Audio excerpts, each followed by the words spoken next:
কয়েকটি কথা বলেছিলেন যা অন্যান্য হাদিসের বিপক্ষে যায় এবং আমরা ইজতিহাদটাকে ভুল মনে করে থাকি। এর মধ্যে এটা একটা যে আল্লাহ রাসূল সাল্লাল্লাহু আলাইহি ওয়াসাল্লাম আল্লাহ তাআলাকে দেখেছেন।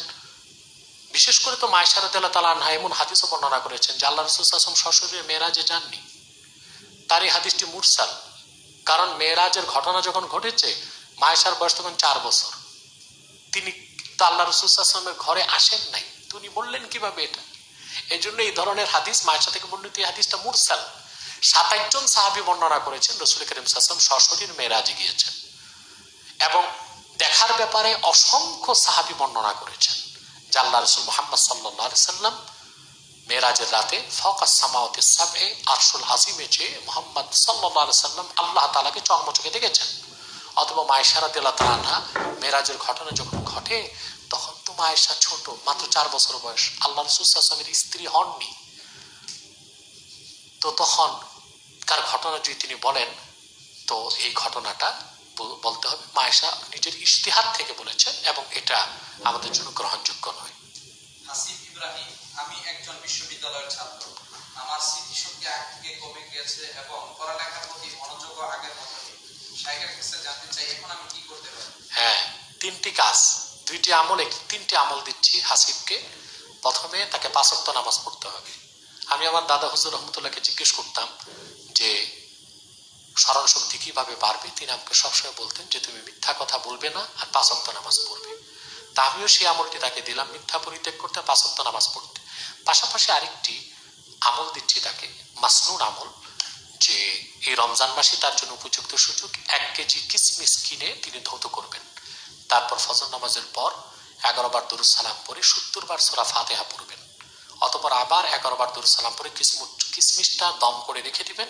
প্রতিদিন সকালে একেবারে খালি মুখে 60টি করে কিশমিশ তিনি খাবেন, ইনশাআল্লাহ তার স্মরণ শক্তি অনেক বেড়ে যাবে।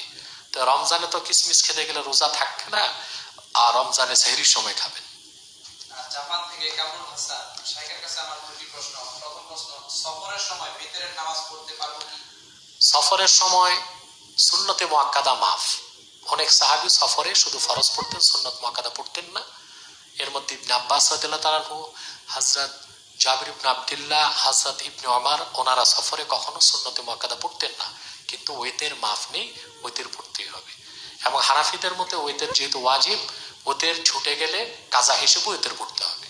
জাপান থেকে এবার দ্বিতীয় প্রশ্ন, আমার এইখানে কিছু কওমি আকীদার মানুষ আছে, তাদেরকে তাফসীরে জালালাইন থেকে কোনো দলিল দিলে তারা বলে তাফসীরে জালালাইন একটি অনুবাদ গ্রন্থ, এখান থেকে দলিল গ্রহণযোগ্য হবে না।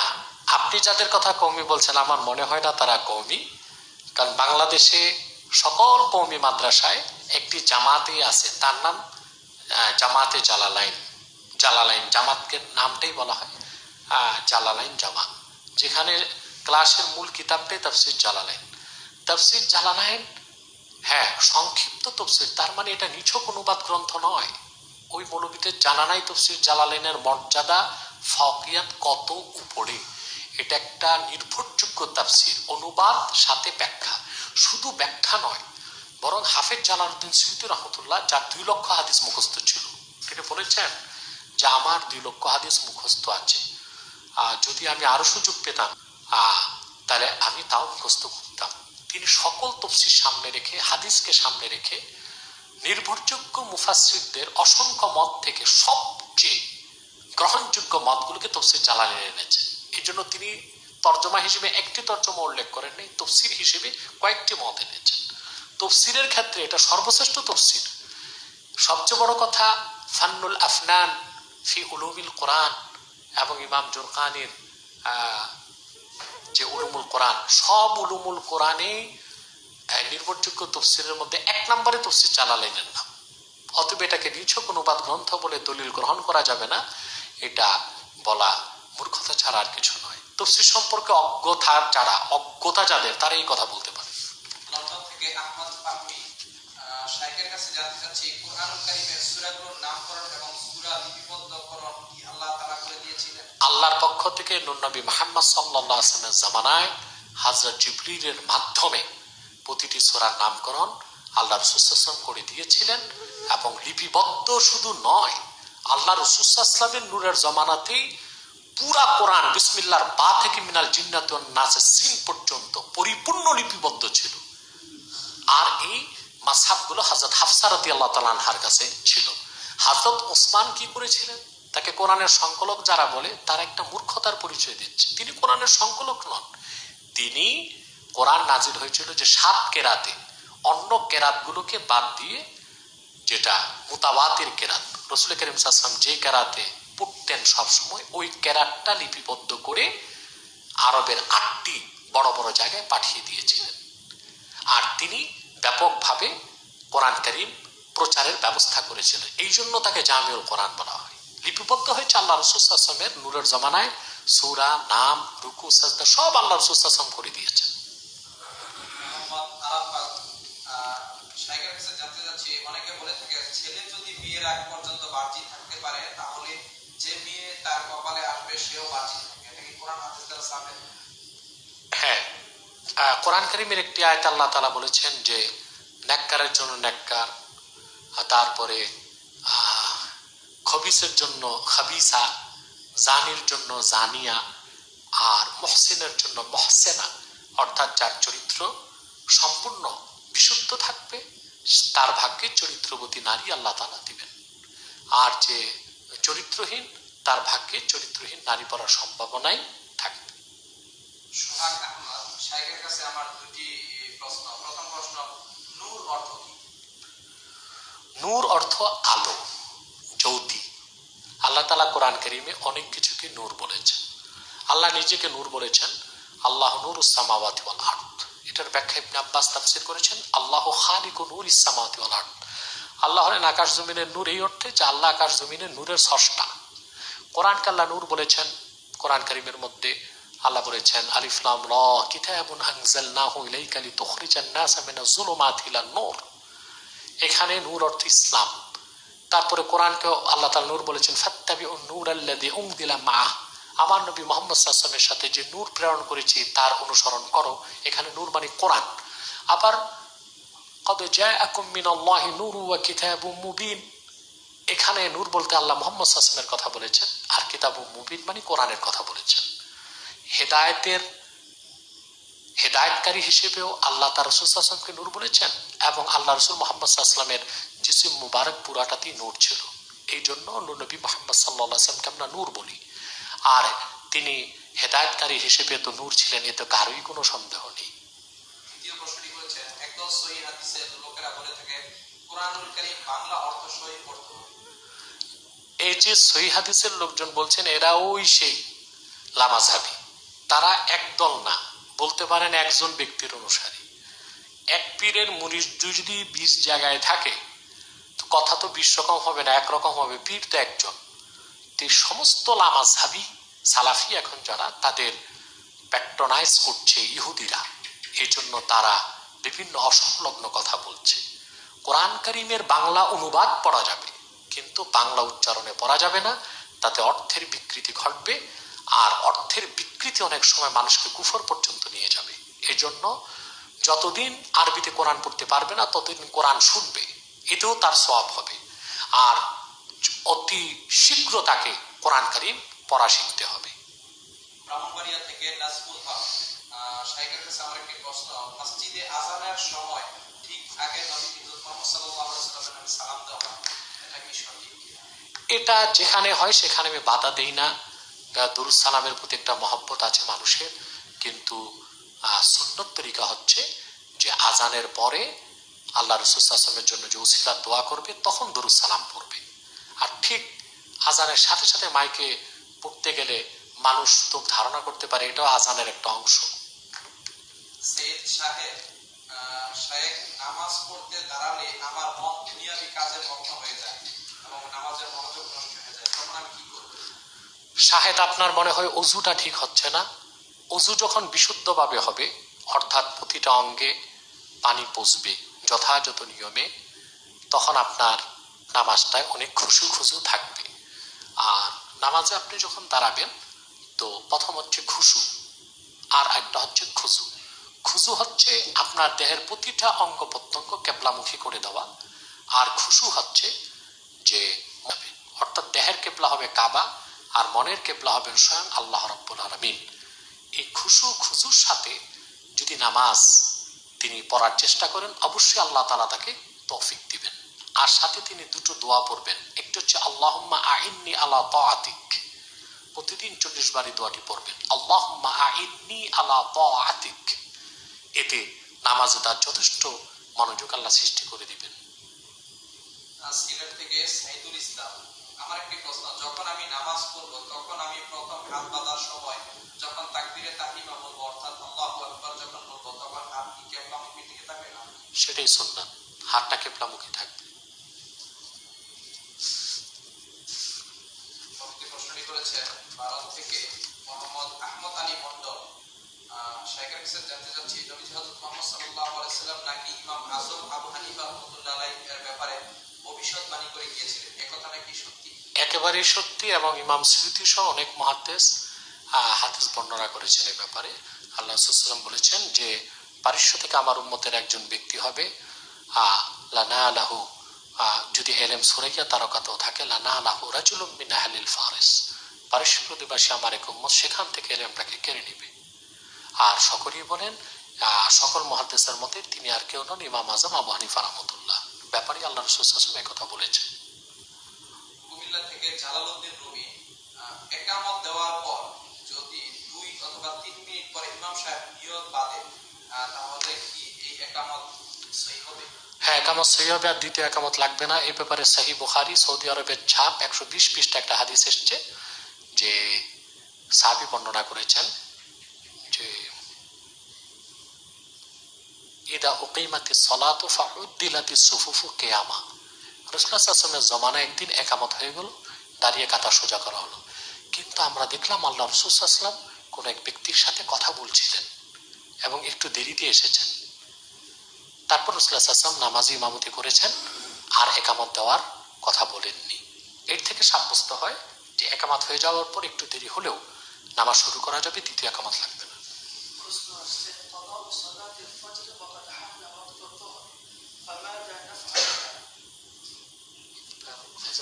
হয়ে গেছে। وإن كنت صاحب الترتيب أي لم تفت لك صلاة قط فأنت تقضي صلاة الفجر ثم تصلي صلاة الظهر بجماعة، وإن لم تكن صاحب الترتيب فتصلي صلاة الظهر مع الجماعة ثم تقضي صلاة الفجر.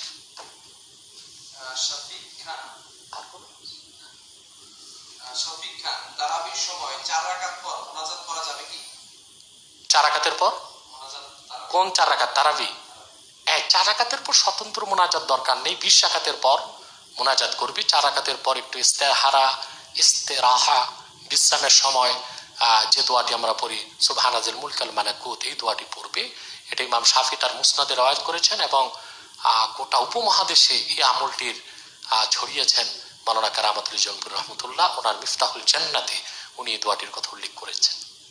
এমডি মহিউদ্দিন তানজিম, কেউ যদি ইতিকাফরত অবস্থায় ইন্টারনেট বা ফেসবুক ইউজ করে তাহলে কি তার ইতিকাফ ভঙ্গ হয়ে যাবে? অবশ্যই ভঙ্গ হয়ে যাবে।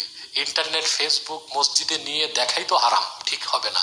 ওখানে কত উলঙ্গ ছবি আসবে, কত ধরনের বাজে আওয়াজ আসবে, এগুলো তো নিয়ে মসজিদে ঢুকাই আদবের খেলাফ। আর ইতিকাফ অবস্থায় এ তো একেবারে মহা অপরাধ হয়ে যাবে, ইতিকাফ হবে না। সাইফুল আলম, শায়েখ, ব্যায়াম করে বডি বানানো কি ইসলামে নিষেধ বা জায়েজ?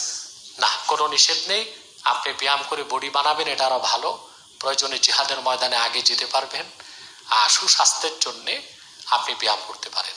তবে ব্যায়াম করার সময় যেন কাপড়টা হাঁটুর উপর না উঠে, এবং ব্যায়ামে এখন বের হয়েছে বাদ্য বাজিয়ে মিউজিক ছেড়ে ব্যায়াম করে, এটা জায়েজ হবে না। স্বাভাবিক যে ব্যায়াম, যেটা একেবারে চলে আসতেছে হাজার বছর আগ থেকে, শরীর চর্চা, ব্যায়াম, শরীর বানানো, প্রত্যেকটাই জায়েজ কাজ, না জায়েজের কিছু নেই। আমি ভারত থেকে বলছি, আপনার কাছে একটি প্রশ্ন। আমি একজন আহলে সুন্নাত ওয়াল জামাতের অনুসারী এবং পুরা সিলসিলার অনুগামী। জলসা শুনতে খুব ভালোবাসি। আমার প্রশ্ন হলো, আপনাদের বাংলাদেশে একজন আলেমের নাম উল্লেখ করবো না, তিনি একটু ভুল ভাল করে আপনি তো বুঝতে পারছেন, তিনারা কি জলসা শোনা যাবে না, মানে জলসা শোনা যাবে না এই বিষয়ে ফতোয়া দিচ্ছেন? বাংলাদেশের কোন আলেম? নাম উল্লেখ করেন? আচ্ছা, নাম উল্লেখ না করেই আমার অনুরোধ, কোনো বক্তার নাম উল্লেখ না করাই উচিত। যে বক্তা এগুলো বলেছে এদের ফতুয়া দেওয়াও জায়েজ না, এদের ফতুয়া শোনাও জায়েজ না। জালসা মানি সমাবেশ, বৈঠক, এটাকে জালসা বলে। এখন সেই মৌলবী যে ওয়াজ করে সেটা তো জালসা, তো জালসা। এখন পীর মাশায়েখরা জলসা নামে যদি ওয়াজ করে সেটা না জায়েজ হবে কেন? এটা মৌলবীর উদ্ভট ফতুয়া। আর কোনো কিছু না জায়েজ বা হারাম সাব্যস্ত করতে কাতঈ সুবুত লাগে, নসে কোরআন, নসে হাদিস, এবং তা কাতঈ সুবুত হতে হবে। জান্নী সুবুত দিয়ে কোনো কিছুকে হারাম করা যায় না। এই যে বক্তা বা মৌলবীদের কথা বলেছেন, এরা করোনা ভাইরাসের চেয়ে মারাত্মক ভাইরাস উম্মতের মধ্যে ছড়াই দিচ্ছে। হালালকে হারাম বলছে, হারামকে হালাল বলছে, এটা কিয়ামতের একটা আলামত। রাসূলুল্লাহ সাল্লাল্লাহু আলাইহি ওয়াসাল্লাম বলেছেন কিয়ামতের আগে আলেমদেরকে উঠায় নেওয়া হবে, আর জাহেলদের আধিক্য বেড়ে যাবে। জাহেলদেরকে মানুষ তখন মুফতি বানাবে, তারা ফতোয়া দিবে এলেম ছাড়া, এবং তাতে তারাও গোমরা হবে, মানুষকেও গোমরা করবে। আসলে আমরা সেই জামানায় এসে পৌঁছেছি। নাইমুর রহমান স্বপন, আমার একটি প্রশ্ন। আমার 3 বছরের কন্যা সন্তান আছে। অনেক সময় আমরা স্বামী স্ত্রী একসাথে নামাজ আদায় করার সময় আমার কন্যা আমার নামাজের সামনে দিয়ে খেলাধুলা করে, এতে কি আমাদের নামাজের কোনো ক্ষতি হবে? হ্যাঁ, নামাজের ক্ষতি হবে না, যেহেতু সে মুকাল্লাফ বিগাইরি শারা, ছোট বাচ্চা। এখন তাকে তো আর বেঁধে রাখা যাবে না, সে দৌড়াদৌড়ি করবে।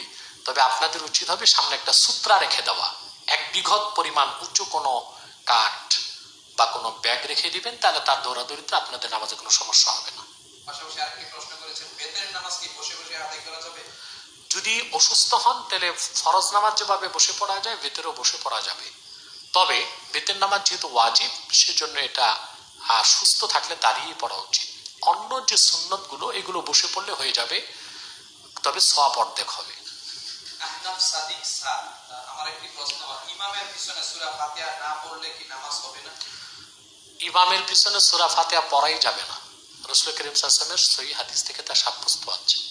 ইমামের কেরাত নেই, মুসল্লির কেরাত। রাসূল করিম সাল্লাল্লাহু আলাইহি ওয়াসাল্লামের হাদিস আছে, ইন্নামা জুইলাল ইমামু লিউতাম্মা বিহি, ইমামকে ইমাম নিযুক্ত করা হয়েছে তার অনুসরণ করার জন্য। কেরাতুল ইমামে কেরাতুল্লাহ, ইমামের কেরাতটাই মুক্তাদির কেরাত, মুক্তাদিকে আলাদা কোনো কেরাত পড়তে হবে না। শহীদুল্লাহ চৌধুরী, কোন এক বক্তা সৈয়দ আহমদ বেরলী রহমাতুল্লাহ আলাইহিকে ওহাবী এবং কাফের বলেছে, এই বিষয়ে যদি কিছু। যে বক্তা বলেছে সৈয়দ আহমদ বেরলী রহমতুল্লাহর মতো মানুষকে ওহাবী এবং কাফের, আর সে পথভ্রষ্ট, সে ইংরেজদের দালাল, এবং আমি তার ব্যাপক আমার বিশ্বাস যে তার জন্মে ত্রুটি আছে। এরকম বক্তাকে উচিত অতি শীঘ্র তওবা করা, নতুবা সৈয়দ আহমদ বেরলী রহমতুল্লাহ রুহানি বদদোয়াতে সে ধ্বংস হয়ে যাবে। এবং সে যদি আমার এই বক্তব্যের পর তওবা না করে, তো হতে পারে সৈয়দ আহমদ বেরলী রহমতুল্লাহর ইজ্জতে এই রমজানেই আল্লাহ তার জবান বন্ধ করে দিবেন সে বক্তা। ইন্ডিয়া থেকে আফরোজ আরজু, কোন এক ইসলামী স্কলার বলেছে ঈদে মিলাদুন নবী সাল্লাল্লাহু আলাইহি ওয়াসাল্লাম পালন করা হারাম। এটা ওই যে ভণ্ড বক্তারাই বলে থাকে। আমি আগেই বলেছি যে এক পীর 20 মুরিদ, 20 মুরিদের কথা একই রকম হবে, কারণ পীর তো একজন। এই যারা নাসিরউদ্দিন আলবানী, ইবনে আব্দুল হাব নজদি, নাসিরউদ্দিন আলবানী, এই সালাফি ওয়াহাবিদের অনুসরণ করছে, তারাই এরকম উদ্ভট বক্তব্য দেয়। ঈদে মিলাদুন নবী সাল্লাল্লাহু আলাইহি ওয়াসাল্লাম ব্যানারে মাহফিল করা শুধু সওয়াব নয়, মিন আ'লাল মুস্তাহাব্বাত, সর্বোৎকৃষ্ট মুস্তাহাব আমলগুলোর একটি।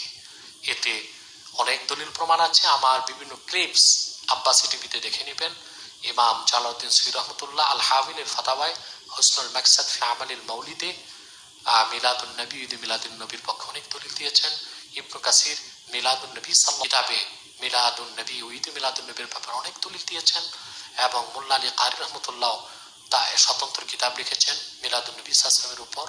মহান এবং বরেণ্য সকল ইমাম ও মুহাদ্দিস ঈদে মিলাদুন নবী সাল্লাল্লাহু আলাইহি ওয়াসাল্লামের ব্যানারে মাহফিল করাকে সুন্নাত বলেছেন, মুস্তাহাব বলেছেন। নিঃসন্দেহে তা জায়েজ।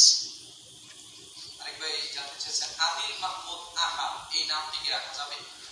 রাখা যাবে, কিন্তু সমার্থক অর্থ। আদিল মানে ন্যায়পরায়ণ, মাহমুদ হচ্ছে প্রশংসিত, আর আহাদ নামটা রাখা যাবে না আব্দুল আহাদ ছাড়া, কারণ আহাদ হচ্ছে আল্লাহ তাআলার সিফাত। আব্দ ব্যতীত আল্লাহর কোন সিফতি নাম রাখা জায়েজ না, এটা মাকরুহ তাহরিমা হয়।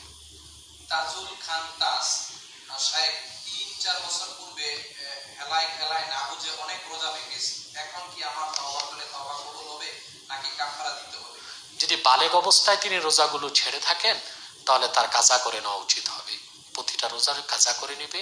আর যদি একান্তই তা সম্ভব না হয় তাহলে তিনি কঠিন তওবা করে ফিদিয়া দিয়ে দিবেন, সেই রোজাগুলোর সমপরিমাণ মিসকিন খাওয়াই দিবেন। জাপান থেকে ভাই জানতে চাচ্ছেন যে হুজুর আমি জাপান থেকে দেখছি, আমার একটি প্রশ্ন, ইসলামী ব্যাংকে লেনদেন করা জায়েজ কিনা, প্লিজ উত্তর।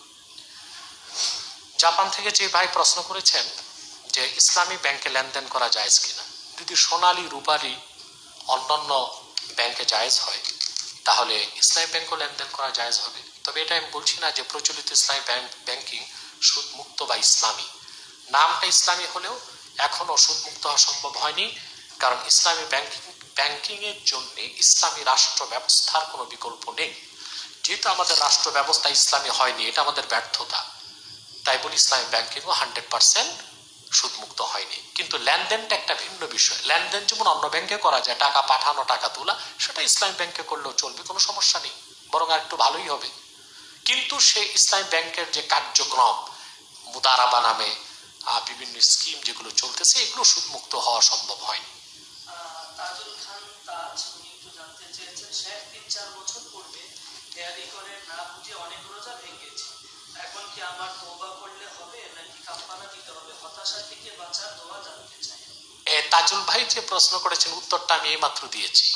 আর হতাশা থেকে বাঁচার জন্য একটা দোয়া আমি বলে দিচ্ছি, ফাল্লাহু খায়রুন হাফিজা ওয়া হুয়া আরহামুর রাহিমিন। ফাল্লাহু খায়রুন হাফিজা ওয়া হুয়া আরহামুর রাহিমিন। ফাল্লাহু খায়রুন হাফিজা ওয়া হুয়া আরহামুর রাহিমিন। প্রতিদিন ফজরের পর বা এশার পর যদি 100 বার আপনি পড়েন, কোনো হতাশা নিরাশ নৈরাজ্য আপনার অন্তরে ঢুকতে পারবে না। সর্বক্ষণ অন্তরটা আল্লাহর নুসরতে রহমতে ভরপুর থাকবে। আরেকজন ভাই জরুরি প্রশ্ন করেছেন, মোহাম্মদ ইসমে আজম রাহাত, আমি চট্টগ্রাম থেকে, সাহেবের কাছে প্রশ্ন, নবী সাল্লাল্লাহু আলাইহি মেরাজ শরীফে গিয়ে নাকি আল্লাহর সাথে 27 বছর কথা বলেছেন? হ্যাঁ, পুরা মেরাজের সময়টা অনেক মুহাদ্দিস 27 বছর উল্লেখ করেছেন, এবং হযরত মোল্লা জিউনের মতো মহান ব্যক্তিও তাফসির আহমদীতে এই কথাটি উল্লেখ করেছেন। এবং একেবারে সাহাবায়ে কেরামের জামানা থেকে কোরআন হাদিসে তো আছেই, কোরআন হাদিসের দ্বারা তো তা সাব্যস্ত আছেই যে রাসূল করিম সাল্লাল্লাহু আলাইহি ওয়াসাল্লাম নবী মুহাম্মদ সাল্লাল্লাহু আলাইহি সাল্লাম মেরাজের রাতে আল্লাহর সঙ্গে কথা বলেছেন, এটা সবাই একমত। তবে 27 বছর মেরাজের মুদ্দাত ছিল, এটাও কিছু কিছু রাওয়ায়াতে এসেছে। এমনি ইব্রাহিম খলিল, আমার একটি প্রশ্ন, ইতিকাফে বসে কি বিশ্ববিদ্যালয়ে ভর্তি পরীক্ষার জন্য ইংরেজি পড়া যাবে? না, এটা একটা দুনিয়াবি কাজ, বাদ দিয়ে ইংরেজি পড়লে ইতিকাফ হবে না। ভাইয়ের যদি বিশ্ববিদ্যালয়ে ভর্তি বেশি জরুরি হয়, এই বছর ইতিকাফ না করলেই হয়, এবছর ভর্তি পরীক্ষাটা দেন, আগামীতে ভালো করে ইতিকাফটা করবেন। অনির চৌধুরী, আমার প্রশ্ন হলো, আমার কিছু স্বর্ণ আছে, গত বছরের মূল্য ধরে যাকাত দিতে হবে নাকি এবছর তো দোকানপাটের বন্ধ থাকার কারণে মূল্য কম? এই বছর যে বাজার মূল্য সেটা ধরে তাকে যাকাত দিতে হবে। এস এ আলী ভারত থেকে, নামাজে নাভির নিচে কাপড় থাকলে কি নামাজ হবে? নাভির নিচে যদি কাপড় থাকে আর উপরে অন্য জুব্বা থাকে তাহলে নামাজ হবে, কারণ কুদরতে এসেছে আর রকাবাতু আওরাতুন দুনা সুররা, নাভির নিচ থেকে হাঁটু পর্যন্ত আওরাত। অতএব কোনো কারণে যদি তার কোনো কাপড় না থাকে উপরে পরার, লুঙ্গি বা সালোয়ার ইজার, এটা যদি হাঁটু ঢাকে আর নাভি খোলা থাকে কিন্তু তার নিচ থেকে ঢাকা থাকে, তাহলে নামাজ হবে। আর যদি উপরে জুব্বা কুর্তা শার্ট থাকে আর নিচেরটা যদি নাভির আরো নিচে থাকে তাহলে সমস্যা নেই, কারণ কেউ তো দেখতেছে না, আওরাত তো ঢাকাই আছে। আহাদ রহমান, রাসূল সাল্লাল্লাহু আলাইহি ওয়াসাল্লাম নবী এবং নবী এর মধ্যে পার্থক্য? আহাদ রহমান, আপনাকে প্রথম বলবো আপনার নামটা পরিবর্তন করতে হবে। আল্লাহ তাআলার একটা নাম আহাদ, আরেক নাম রহমান। আপনি আল্লাহ তাআলা দুটো নাম রেখেছেন কিন্তু আব্দ শব্দটা ব্যবহার করেন নাই, এই নামটা আপনার উচিত হচ্ছে না, তা পরিবর্তন করতে হবে। হয় একটা রাখবেন আব্দুল আহাদ বা আব্দুর রহমান। দ্বিতীয়, আপনি যে কথা বলেছেন নবী আর রাসূলের মধ্যে পার্থক্য, যে এখানে মুহাদ্দিসগণ বলেছেন পূর্বে যাদের কাছে আল্লাহর পক্ষ থেকে ওহী আসতো কিন্তু কিতাব আসতো না, তাদেরকে বলা হতো নবী। আর কিংবা আল্লাহর পক্ষ থেকে স্বপ্নে তারা ওহী লাভ করতেন, বা তাদের যে শরীয়তটা ভিন্ন শরীয়ত দেওয়া হতো না, পূর্বের কোনো রসুলের শরীয়ত তারা অনুসরণ করতেন, তাদেরকে বলা হতো নবী। আর যাদের কাছে আল্লাহর পক্ষ থেকে ওহী আসতো এবং কিতাব আসতো তাদেরকে বলা হতো রসুল। তো রসুল করিম সাল্লাল্লাহু আলাইহি ওয়াসাল্লামের হাদিস থেকে দেখা যায় নবীর সংখ্যা 1 লক্ষের উপরে, আর রসুলের সংখ্যা মাত্র 315। নবীগণ থেকে রসুলগণের মর্যাদা অনেক বেশি ছিল। নবী সকল নবীগণের চেয়ে শ্রেষ্ঠ রসুল যারা ছিলেন 313 বা 15, আর তাদের মধ্যে 5 জন হচ্ছেন উলুল আজম পয়গম্বর। এর মধ্যে যেমন ছিলেন হযরত মুসা, হযরত ঈসা। আর সকল নবী রসুলগণের মধ্যে সর্বশ্রেষ্ঠ হলেন আল্লাহ রসুল মুহাম্মদ সাল্লাল্লাহু আলাইহি ওয়াসাল্লাম। কারণ মুহাম্মদ সাল্লাল্লাহু আলাইহি ওয়াসাল্লামকে প্রেরণ করে আল্লাহ তাআলা 1500 বছর আগে নবুয়ত ও রিসালাতের দরজা বন্ধ করে দিয়েছেন। ওনার পরে আজ পর্যন্ত কোনো প্রকার নবী কিংবা রাসূল অবশ্যই আসে নাই, অবশ্যই এখনো নাই, কিয়ামত পর্যন্ত আসবে না।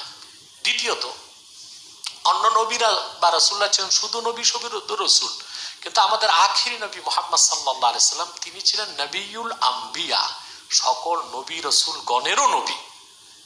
এই হলো নবী রসুলের মধ্যে পার্থক্য, এবং সকল নবী রসুলের মধ্যে আমার নবী আখিরি নবী মুহাম্মদ সাল্লাল্লাহু আলাইহি সাল্লামের মর্যাদা। মোহাম্মদ বোরহানুদ্দিন আল আহমাদি, আমার প্রশ্ন হলো রমজান মাস কি কবরের একটু আরেক ভাই যে প্রশ্ন করেছেন আহাদ রহমান, আল্লাহর হাবিব মুহাম্মদ সাল্লাল্লাহু আলাইহি সাল্লামের সম্মান মর্যাদা যদি আপনি জানতে চান, আপনাকে আমি বলবো শানে হাবিবুর রহমান কিতাবটি পড়ার জন্য। লেখক এই কিতাবে, শানে হাবিবুর রহমান কিতাবে আল্লাহ রসুল নবী মুহাম্মদ সাল্লাল্লাহু আলাইহি সাল্লামের সম্মান মর্যাদার কথা সুন্দর তুলে ধরেছেন। আর অন্য কিতাবগুলো আরবি, আপনি তা তো পড়তে পারবেন না। যেমন ইমাম নিসাপুরি শারফুল মুস্তাফা কিতাবে আল্লাহ রসুল মুহাম্মদ সাল্লাল্লাহু আলাইহি সাল্লামের এমন 360টি ফজিলত বা মর্যাদা তুলে ধরেছেন যা পূর্বের কোনো নবী রসুলকে আল্লাহ দেন নাই। এবং আমার কাছে একটি কিতাব আছে, মদিনাতুল মুনাওয়ারা থেকে এনেছি, খুব সম্ভবত 10 সালে, 11 সালে বা 14 সালে। সেখানে আরবের বিখ্যাত আলেম আল্লাহ রসুল নবী মুহাম্মদ সাল্লাল্লাহু আলাইহি সাল্লামের এমন 300 স্বতন্ত্র বৈশিষ্ট্য তুলে ধরেছেন যা পূর্বের কোনো নবী রসুলকে আল্লাহ দেন নাই। আর ভাইকে বলবো আপনি আল্লাহ রসুল নবী মুহাম্মদ সাল্লাল্লাহু আলাইহি সাল্লামের সিরাতের কিতাব ইসলামিক ফাউন্ডেশন বের করে বাংলাতে সিরাত ইবনে হিশাম, এটা পড়ার চেষ্টা করুন। বা একটু ছোট কলেবরে আমাদের দেশের বড় লেখক ছিলেন মাওলানা এম এ খালেক রহমতুল্লাহ, তার লেখা সৈয়দুল মুরসালিন, এটাও বাংলাতে বের হয়েছে, কিতাবটি পড়ুন। মোহাম্মদ বোরহানুদ্দিন আল আহমাদি, রমজান মাসে কবরের আযাব বন্ধ থাকে, এটা কি সহিহ হাদিস দ্বারা প্রমাণিত? হ্যাঁ, ইমাম জালালউদ্দিন সিয়ুতি দুরারুল হেসানে কিছু রিওয়ায়াত এনেছেন রমজান মাসে কবর আযাব মওকুফ থাকে শুধু মুমিনের জন্য, কাফের মুশরিকের জন্য না। রমজান মাসে তো কাফের মুশরিকও মরতেছে, তাদেরটা না।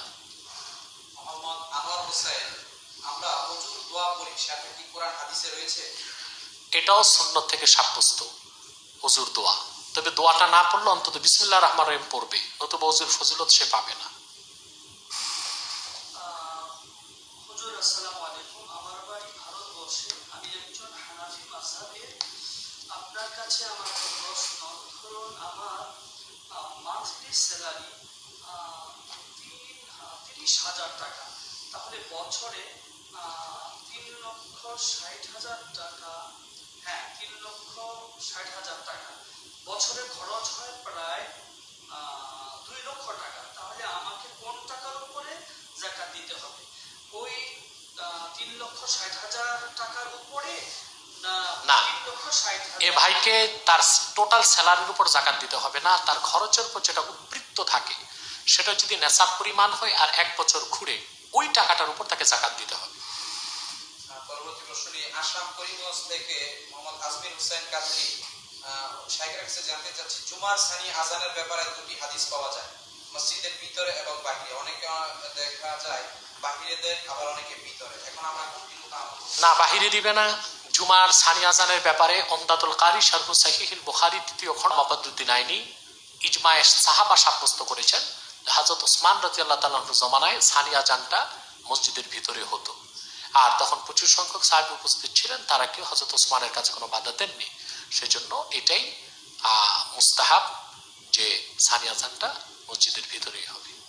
জানে আলম মিতু, আমার এক আত্মীয় আমার কাছে কিছু টাকা ধার নিল, কিন্তু সে আর সেই টাকা পরিশোধ করতে পারে না। কারণ আর্থিক অবস্থা এতই খারাপ যে সে টাকা দিতে পারছে না, সে অনেক টাকা ঋণগ্রস্ত আছে, তাই ঠিক মতো সংসার চালাতে পারে না, কিন্তু মান সম্মানের ভয়ে জাকাতের টাকাও সে নেয় না। এমন অবস্থা আমি তাকে যেই টাকা ঋণ দিয়েছি সেই টাকা জাকাত হিসাবে ধরতে পারবো? সেই ঋণের টাকা তার হাতে আসবে, মিলকিয়ত সাব্যস্ত হলে সেটাকে তিনি জাকাত হিসেবে ধরতে পারবেন। রিয়াদ মাহমুদ আবিদ চট্টগ্রামের এক বক্তার নাম উল্লেখ করেছে, সে বক্তা বলেছে কিয়ামতের ময়দানে পীর তার মুরিদকে জান্নাতে নিয়ে যাবে। না, আচ্ছা, না, এরকম ঢালাও ভাবে বলা উচিত নয় যে পীর হাসর ময়দানে জান্নাতে নিয়ে যাবে, এরকম কোনো সরাসরি হাদিস পাওয়া যায় না। তবে সরাসরি অসংখ্য হাদিসে সাব্যস্ত আমার নবী মুহাম্মদ সাল্লাল্লাহু আলাইহি ওয়াসাল্লাম তিনি ওনার উম্মতকে হাসর ময়দানে শাফাত করে করে জান্নাতে পাঠাবেন। আল্লাহর হাবিব মুহাম্মদ সাল্লাল্লাহু আলাইহি ওয়াসাল্লামের শাফাতের কারণে হাসর ময়দানে অনেক উম্মতকে বিনা হিসাবে আল্লাহ জান্নাত দিবেন, অনেককে হিসাবের পর জান্নাত দিবেন, আর অনেক কবিরা গুনাহগার রাসূলুল্লাহ সাল্লাল্লাহু আলাইহি ওয়াসাল্লামের শাফাতে আল্লাহ জান্নাত দিয়ে দিবেন আযাব ছাড়া, যেটা আল্লাহ রাসূল সাল্লাল্লাহু আলাইহি ওয়াসাল্লাম বলেছেন আবু দাউদের হাদিস, শাফাআতি লি আহলিল কাবাইরি মিন উম্মতি, আমার উম্মতের বড় বড় কবিরা গুনাহগারদের জন্য আল্লাহ আমার সুপারিশ কবুল করবেন। হাসর ময়দানে কোনো পীর ফকির কেউ শাফাত করবে এটা পাওয়া যায় না। তবে হাফেজে কোরআন শাফাত করবেন, যে হাদিসটা এসেছে যে মান ক্বরাআল কুরআনা ফাস্তাযহারাহু ফাহাল্লা হালালাহু ওয়া হারামা হারামাহু আদখালাহু আল্লাহু বিহিল জান্নাহ ওয়া শাফাআহু মিন আশরাতি মিন আহলি বাইতিহি। এই হাদিসটির ব্যাপারে অনেকে বলেছেন এটা যঈফ হাদিস। তবে হিসাব নিকাশের পর জান্নাত থেকে নেককার মুমিন, পীর হোক বাবা হোক, তারা জাহান্নামীদেরকে সুপারিশ করে বের করতে পারবেন, যেটা সুনান ইবনে মাজাহ সৌদি আরবের ছাপ প্রথম খণ্ডে এসেছে যে হিসাব নিকাশ যখন হয়ে যাবে, জান্নাতীরা জান্নাতে চলে যাবে, জাহান্নামীরা জাহান্নামে, তখন বেহেশতিগণ আল্লাহর সাথে অভিমান করবে, আল্লাহ বলবেন কি চাও, তখন তারা বলবেন যে আল্লাহ আমাদের আত্মীয় স্বজন অনেকেই ইমানদার কিন্তু গুনার কারণে শাস্তি পাচ্ছে, তাদেরকে তুমি জান্নাত দিয়ে দাও। আল্লাহ তখন বলবেন আখরিজু মান আরাফতুম, তোমরা যাদেরকে চেনো বের করে আনো। এই হাদিসের দৃষ্টিকোণ থেকে হক্কানি আল্লাহওয়ালা পীর যদি তার কোনো মুরিদ ইমানের সাথে জাহান্নামে যায় তাকে বের করতে পারবে। নিউইয়র্ক থেকে বদরুল সিদ্দিকী, আসসালামু আলাইকুম হুজুর, I am from Newark. Please হুজুর visit Newark when you can. We love to see you here. Please pray for me there. Thanks. কি না? Badrul Siddiqui, New York. Alhamdulillah, I pray for you Badru Siddiqui to Almighty Allah subhanahu wa ta'ala. I also want to visit Newark. I request you to try for me that I can visit Newark without delay much. রোজা রাখা অবস্থায় চুল নখ কাটা যাবে কি? হ্যাঁ, রোজা রাখা অবস্থায় চুল নখ আরো কিছু কাটা যাবে, তাতে কোনো সমস্যা নেই, এতে রোজা ভঙ্গ হবে না। মনির শেখ, আমার একটি প্রশ্ন, হস্তমৈথুন থেকে কিভাবে মুক্তি পেতে পারি? অনেক আলেম অনেক ধরনের কথা বলেছেন, বাট শাইখের কাছে চূড়ান্ত একটি ফলাফল জানতে চাচ্ছি।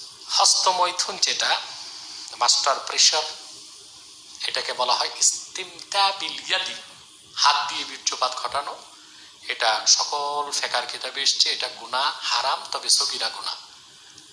যিনি এই গুনাহে লিপ্ত তাকে অতি সত্বর এই গুনাহটা ত্যাগ করতে হবে আর আল্লাহর কাছে তওবা করতে হবে এই বদ অভ্যাস ছাড়ার জন্যে। আর এর সবচেয়ে কার্যকরী ঔষধ হচ্ছে দ্রুত বিয়ে করে ফেলা, বিয়ে করলে ইনশাআল্লাহ এই বদ অভ্যাসটি চলে যাবে। এমডি সাজিদুল হক, শাইখের কাছে আমার একটি প্রশ্ন, চাকরি শেষে প্রভিডেন্ট ফান্ড থেকে যে প্রাপ্ত লাভ সেটা কি সুদ? হ্যাঁ, কারণ প্রভিডেন্ট ফান্ডের যেটা গভর্নমেন্ট ব্যবসায় লাগায় সেটারই লভ্যাংশ দেয়, সেটা অবশ্যই সুদ।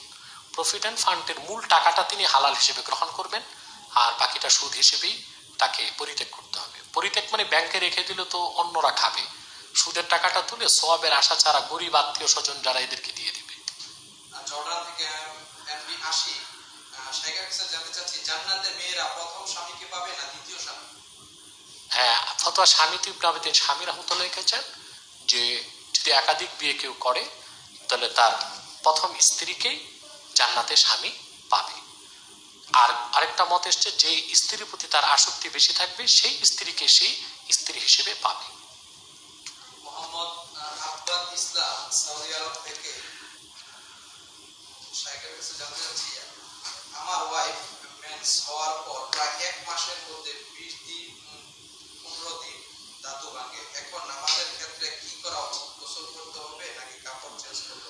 এই ভাইকে আমি বলবো ওনার স্ত্রীর যে পিরিয়ডের যে এটা ঋতুকালীন সময় সর্বোচ্চ তিনি 10 দিন ধরবেন ঋতুর সময়, আর সর্বনিম্ন 3 দিন। 10 দিনের পর যদি তার রক্ত বের হয় সেটা হাইজ নয়, সেটা ইস্তেহাদা। সেটার জন্য প্রতি ওক্তেই তাকে ধৌত করে করে নামাজ পড়তে হবে এবং স্ত্রী সহবাসও তখন জায়েজ। আর ধাতু যদি ভাঙ্গে তো প্রতি ওক্ত নামাজের আগে যেহেতু এটা বীর্য বের হয় ধাতুটা, স্থানটা ধুয়ে কাপড়টা পরিবর্তন করে নামাজ পড়ে ফেলবে। সেই যে ধাতু ভাঙ্গা সেটা বীর্যপাতের অন্তর্ভুক্ত নয়। আব্দুল কাইয়ুম ভাইয়ের কাছে আমার প্রশ্ন, তারাবির নামাজে অনেক সময় ইমামের সাথে সাথে দাঁড় হতে পারি না, ইমাম ততক্ষণে কেরাত শুরু করে দেন। আমার জানার বিষয় হলো যখন আমি তাকবীর বলবো তখন কি আমি সানা পড়বো নাকি না, ইমাম সাহেব যদি কেরাত শুরু করে দেয় তো ইমাম সাহেবের কেরাত শোনা তার জন্য ওয়াজিব। আল্লাহ বলেছেন ইদা কুরিয়াল কোরআনু ফাসতামিউ লাহু ওয়ানসিতু। ইমাম যখন কেরাত পড়বে তখন তোমরা যখন কোরআন পঠিত হবে তখন তোমরা চুপ থাকো এবং শোনো। অতএব তখন সানা পড়তে গেলে আল্লাহর এই হুকুম লঙ্ঘন হয়, সেজন্য সানা না পড়ে সে ইমামের কেরাত শুনবে। আফিফ ইসলাম ভাইয়ের কাছে জানতে চাচ্ছি, হাসরের মাঠে আল্লাহ যখন সবাইকে 5টি প্রশ্ন করবেন তখন কি আমরা আল্লাহ তাআলাকে সরাসরি দেখতে পারবো? আমরা আল্লাহকে জান্নাতে দেখব এবং এতে কোনো সন্দেহ নাই। আহলুস সুন্নাহ ওয়াল জামাত সবাই একমত এ ব্যাপারে। যথেষ্ট সহিহ হাদিস আছে, রাসূল করিম সাল্লাল্লাহু আলাইহি ওয়াসাল্লাম ইরশাদ করেছেন যে তোমরা যেভাবে পূর্ণিমার চাঁদ দেখছো সেভাবে আল্লাহকে দেখবে জান্নাতে। হাসরে আমরা আল্লাহকে দেখতে পারবো কিনা সেটার অনেক ব্যাখ্যা বা তাফসীর আছে। তবে কোরআন কারীম একটা আয়াতে আল্লাহ তাআলা বলেছেন যে আল্লাহ তাআলা হাসরে ওনার পিণ্ডিলি পায়ের একটা অংশ খুলে ধরবেন, তখন নূরের ঝলক যখন ছড়িয়ে যাবে তখন খাঁটি মুমিনগণ আল্লাহকে সাজদা করবে, আর অবিশ্বাসী কাফের মুশরিক চেষ্টা করুক সাজদা করতে পারবে না। এই হিসেবে আমরা বলতে পারি মুমিনগণ হাসরেও আল্লাহকে দেখবেন। মালয়েশিয়া থেকে মোহাম্মদ শাহাদাত রনি ভাইয়ের কাছে জানতে চাচ্ছি, রোজার নিয়ত এবং ইফতারের দোয়া এই দোয়াগুলো পড়লে নাকি রোজা হবে না? আমার বয়স 35 বছর, আমাদের ফ্যামিলি সবাই এই দোয়া পড়ে আসছে জন্মগত থেকে, তাহলে কি আমাদের রোজাগুলো হচ্ছে না? ভাই আপনি ভয় পাবেন না, এই দোয়া নিয়ত করার সময় যে দোয়া পড়েন বা ইফতারের সময় যে দোয়া পড়েন এটা পড়লে রোজা হবে না, এটা এমন পাগলই বলতে পারে যার মাথার অর্ধেকটাই ড্যামেজ হয়ে গেছে। আপনি কোনো কিতাবে কি মৌলবীকে দেখাতে বলতে পারবেন যে রোজা ভঙ্গের মধ্যে এটাও আছে? আমরা সারাদিন যদি মিথ্যা কথা বলি রোজা রেখে, তবু তো রোজা ভঙ্গ হবে না, রোজার সওয়াব পাবো না। যেখানে মিথ্যা সারাদিন বললো রোজা ভাঙবে না, সওয়াব মুক্ত হব, সেখানে দোয়াগুলোতে তো আল্লাহর নাম নিব আমরা, সেখানে রোজা ভাঙার তো প্রশ্ন আসে না। হ্যাঁ, কথা আসতে পারে দোয়াটা কি মাসনুন কিনা। দোয়াটি মাসনুন না, তবে মাসুর। মাসনুন মানে রাসূল করিম সাল্লাল্লাহু আলাইহি ওয়াসাল্লামের সুন্নাত থেকে হুবহু শব্দে শব্দে সাব্যস্ত নয়, তবে মাসুর। অনেক তাবেঈ, মুজতাহিদ, মুহাদ্দিসগণ এই দোয়াগুলো পড়তেন, সেজন্য এই দোয়াগুলো পড়াতে কোনো সমস্যা নেই, রোজা তো মোটেও ভাঙবে না। এই ফতোয়া যে মৌলবী দিছে আমার মনে হয় তাকে ইসলামী শরিয়া থাকলে অন্তত দোররা মারা দরকার ছিল 10-20টি। ভারত বেঙ্গালুরু থেকে শাইখের কাছে জানতে চাচ্ছি, এখানে অনেক হিন্দুরা অনেক মুসলমানদেরকে জোর করে জয় শ্রীরাম বলাচ্ছে, এখন আমরা কি করতে পারি? এই ক্ষেত্রে হিন্দুরা যদি জোর করে জয় শ্রীরাম বলায়, যদি না বললে জীবন নাশের আশঙ্কা থাকে, তাহলে প্রচন্ড ঘৃণার সাথে যদিও মুসলমান এটা বলে, তা তার ঈমান নষ্ট হবে না, পরবর্তীতে সে অপারগতার জন্য আল্লাহর কাছে তওবা করে নেবে। এমডি মাহিদুল ইসলাম মাহি, এটা হচ্ছে ফাতাওয়া। আর তাকওয়া হচ্ছে জীবন চলে গেল এই শব্দটি উচ্চারণ করবে না, কারণ একটি শিরকি এবং নাপাক শব্দ। আল্লাহ তাআলা এই উগ্র হিন্দুদের নির্যাতন থেকে মুসলমানদেরকে রক্ষা করুক। হিন্দে এমডি মাহিদুল ইসলাম মাহি, চুক্তি করে একজনের জমিতে অন্যজন ফসল ফলানো নিচের 3 পদ্ধতির কোনটি জায়েজ? কন্ট্রাক্ট, বন্ধক, আদা আদি অংশ। সবচেয়ে ভালো তো বন্ধক, রেহেন হিসেবে যেটা। আর বন্ধকের সিস্টেম হচ্ছে একটা তো বন্ধকের বিষয়টা আলাদা, ওই কেরায়া নিবে, এটা একটা পদ্ধতি, অর্থাৎ ভাড়া। কারো থেকে আপনি জমিন ভাড়া নিয়ে ফসল ফলাবেন, সে শুধু ভাড়ার টাকাটা নেবে। কিংবা আপনি জমিদাতা একজন ফসল ফলাবে, ওই ক্ষেত্রে জমিটা আপনি ইনভেস্ট করলেন আর সে শ্রম দিল, বা এই মুদারাবা হিসেবে আদা আদি ফসল সে নেবে, আদা আদি আপনি নেবেন, এটাও চলবে। আব্দুল্লাহ কায়সার, হুজুর আমার বাসার সাথেই মসজিদ, মসজিদ থেকে মসজিদের হুজুরের মাইকের সাউন্ড আমার রুম থেকে শোনা যায়। করোনার এই সিচুয়েশনে আমি কি রুম থেকে মসজিদের সাথে একসাথে নামাজ পড়তে পারবো?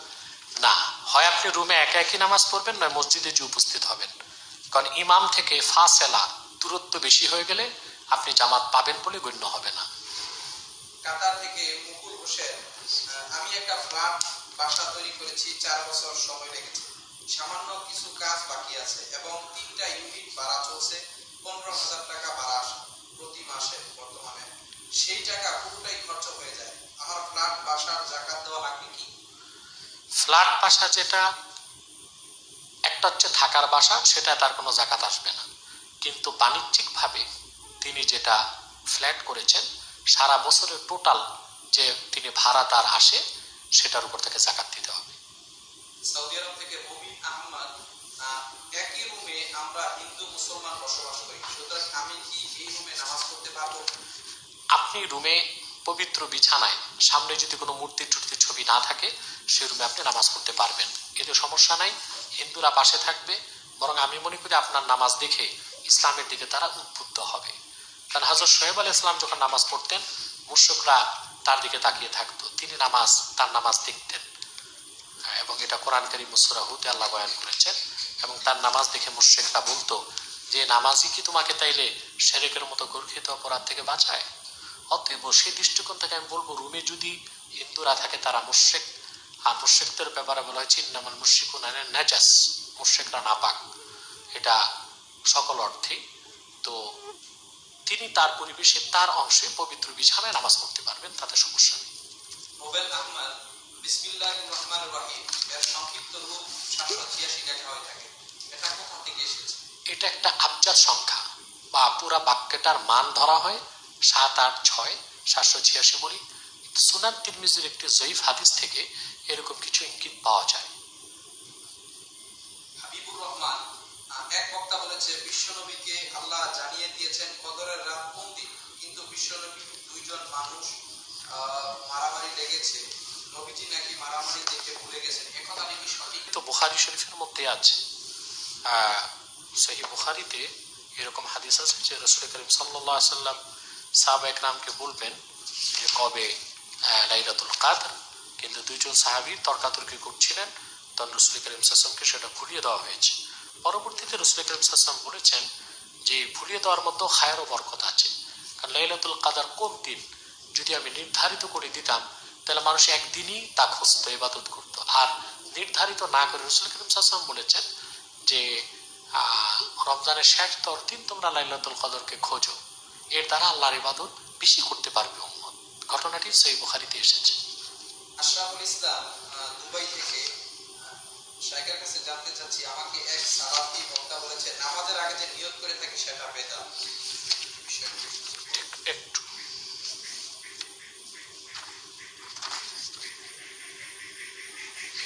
যে ভাই আগে বলেছেন যে রাসূল করিম সাল্লাল্লাহু আলাইহি ওয়াসাল্লামকে ভুলিয়ে দেওয়া হয়েছে, এরকম একটি রাওয়ায়াত এসেছে। আল্লাহ রাসূল সাল্লাল্লাহু আলাইহি ওয়াসাল্লাম বলেছেন ইন্নী উরিতু লাইলাতাল কদরি সুম্মা উনসিতুহা আও নুসিতুহা ওয়াতর, যে লাইলাতুল কদর আমি দেখেছি নির্দিষ্টভাবে, কিন্তু পরবর্তীতে আমাকে ভুলিয়ে দেওয়া হয়েছে। এটা এখানে আসছে বুখারীতে হাদিস নাম্বার 2016। এবং রাসূল করিম সাল্লাল্লাহু আলাইহি ওয়াসাল্লাম বলেছেন তোমরা রমজানের শেষ 10 দিনের বেজর রাতগুলোতে তা খুঁজো। অতএব এই হাদিস থেকে যে বক্তা এই কথা বলেছেন তার সমর্থন পাওয়া যায়। এই ব্যাপারে অসংখ্য হাদিসই এসেছে সহিহ বুখারীতে বিভিন্ন লফজে। হ্যাঁ, তারপর কি প্রশ্ন? দুবাই থেকে মোহাম্মদ আশরাফুল ইসলাম, আমার সাথে সালাফি বক্তার কথা হয়েছে, সেই বক্তা বলেছে নামাজের আগে নিয়ত করা বিদআত। না, সালাফি বক্তাদের কোনো ফতোয়াই মানা যাবে না। সালাফি বক্তাদের কাজ হয়ে গেছে যে হানাফিগণ যেটাকে জায়েজ বলে, সালাফি বক্তা সেটাকে না জায়েজ না হলেও না জায়েজ বলে। এটা সালাফিদের একটা এনাদ বলতে পারি আমি এটা হানাফিদের সাথে। চট্টগ্রামে একবার বহস হয়েছিল দুইজন আলেমে, দুইজনে খুব ঝগড়া ছিল। তো একজন আলেমকে বললেন যে তুমি যেটাকে হারাম বলবা সেটারে হালাল বানাবো। তখন কিছুক্ষণ বক্তা বললেন আমি বললাম তোমার মার সাথে তোমার বিয়ে করা হারাম, এখন হালাল বানাও। বক্তা চুপ হয়ে গেছে। মানে এটা একটা রাগারাগি বা অভিমান থেকে হয় বিষয়টা। তো হানাফিদের বিভিন্ন আমল মাসলাক এগুলোর বিরুদ্ধে এই লামাজহাবিরা চোখ বন্ধ করে ফতুয়া দেয়, তাদের কথার পক্ষে দলিল থাকা না থাক। নামাজের আগে মৌখিক যে নিয়ত এটা মুস্তাহাব, হানাফিদের নিকট এটা মুস্তাহাব, এটা বিদাত নয়। বেদাত হলো বলতে হবে বেদাতে হাসানা হয়ে অন্তর্ভুক্ত। আব্দুল আজিজ শাইখের কাছে জানতে চাচ্ছি, মহিলাদের নামাজ অবস্থায় পা মিলিত থাকবে নাকি ফাঁকা থাকবে? পা মিলিত রাখবে। মূলত পুরুষ ও মহিলার নামাজে অনেকগুলো পার্থক্য হাদিস থেকে পাওয়া যায়। আমরা যদি সুযোগ হয় রমজানে তো দারসুল বুখারীর কোনো অনুষ্ঠানে বিষয়গুলো তুলে ধরবো ইনশাআল্লাহ। আর তবে আজকে অনেক প্রশ্ন হয়ে গেছে এবং আমি ক্লান্ত, আজকের মতো থাক, বাকিগুলো আগামীকাল ইনশাআল্লাহ দেব। সুবহানাকাল্লাহুম্মা ওয়া বিহামদিকা আস্তাগফিরুকা ওয়া আতুবু ইলাইক। সাল্লাল্লাহু আলা সাইয়্যিদিনা মাওলানা মুহাম্মদ ওয়া আলিহি ওয়া সাহবিহি আজমাইন। আল্লাহ তাআলা আমাদের মুবারক দারসুল হাদিস অনুষ্ঠান এবং প্রশ্নোত্তর পর্বের এই অনুষ্ঠানকে তুমি কবুল করো। আল্লাহ আজকের এই প্রোগ্রামে দেশে ও বিদেশে যারা আমাদের সাথে ছিল, অংশগ্রহণ করেছে, আমাদের অনুষ্ঠান দেখেছে, সকলের জীবনের গুনাহ মাফ করে দাও। আল্লাহ এই কোরআন হাদিসের যে চর্চা আমরা করলাম তার সওয়াব তোমার নূর নবী আখিরি নবী মুহাম্মদ সাল্লাল্লাহু আলাইহি ওয়াসাল্লাম সাদকায় মহান আসহাবে কেরামের বেহেশতি রুহে পৌঁছিয়ে দাও। আইম্মায়ে মাযাহিব ও মাশায়েখে তরিকতের রুহে পৌঁছিয়ে দাও। তাবিন ও তাবে তাবিন গণের আইম্মায়ে মাযাহিব ও মাশায়েখে তরিকতের রুহে পৌঁছিয়ে দাও। আল্লাহ আমিরুল মুহাদ্দিসিন ইমাম বুখারী সহ মুহাদ্দিসিনে কেরামের রুহে পৌঁছিয়ে দাও। ফুকাহায়ে জামের রুহে পৌঁছিয়ে দাও। মাশায়েখে তরিকতের রুহে পৌঁছিয়ে দাও। বাতুর খাস হযরত বাহাউদ্দিন নকশবন্দি, মুজাদ্দিদ আল ফিসানি, শেখ আব্দুল কাদের জিলানী, মঈনুদ্দিন চিশতি, হযরত শাহজালাল শাহপরান, হাদিয়ে উম্মত, হাদিয়ে বাঙ্গাল মাওলানা শাহ কারামত আলী জনপুরি রহমতুল্লাহ সহ এবং ওনার আওলাদদের মধ্যে যারা বিদায় নিয়েছে, দাদা হুজুর, আব্বা হুজুর সহ তাদের আরওয়াহে পৌঁছিয়ে দাও। আল্লাহ মা বোন যারা হাত তুলেছেন তাদের ঘরে বাইরে সুখ দাও, শান্তি দাও। আল্লাহ অভাব অনটন থেকে বাংলাদেশকে রক্ষা করো। আল্লাহ আমাদের ঘরে বাইরে ভিতরে সুখ দাও, শান্তি দাও। আল্লাহ আমাদেরকে আহলুস সুন্নাহ ওয়াল জামাতের অনুসারী বানিয়ে দাও। সাল্লাল্লাহু তাআলা আলা খায়রি খালকি নবিনা মুহাম্মাদিন নূরিল্লাহ ওয়া আলা আলিহি ওয়া সাহবিহি আজমাইন। আলহামদুলিল্লাহ।